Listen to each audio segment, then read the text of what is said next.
Elles avancent lentement. Elles envahissent tour à tour les trottoirs, les rues et les arbres à chaque année. Les chenilles, la livrée des forêts, deviennent de plus en plus visibles à Rouyn-Noranda, ce qui marque le début d'un cycle bien connu des spécialistes. C'est une chenille qui se nourrit de plusieurs essences de feuillus, mais dans les essences qu'elles vont préférer, on va compter l'érable à sucre, le chêne rouge et le peuplier faux trempe, par exemple. Et donc, les chenilles vont se nourrir et c'est vraiment selon des cycles à peu près tous les 10 ans qu'on va voir des niveaux d'infestation vont être très, très abondantes. Et c'est là où, évidemment, c'est extrêmement impressionnant de voir la grande quantité de chenilles qui peuvent se retrouver sur les arbres. En 2024, l'Abitibi-Témiscamingue représentait 90 de la superficie totale infestée au Québec avec le Bas-Saint-Laurent et le Saguenay-Lac-Saint-Jean.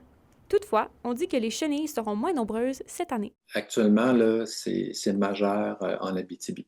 Puis selon les prévisions des chercheurs, surtout le ministère des Forêts, des Ressources naturelles, ben eux ont fait des prédictions comme quoi, ben l'année dernière c'était l'année la plus, tu sais, c'était le top là, de l'épidémie, puis qu'à partir de ce moment-là, ben là, ça va aller un peu en diminuant.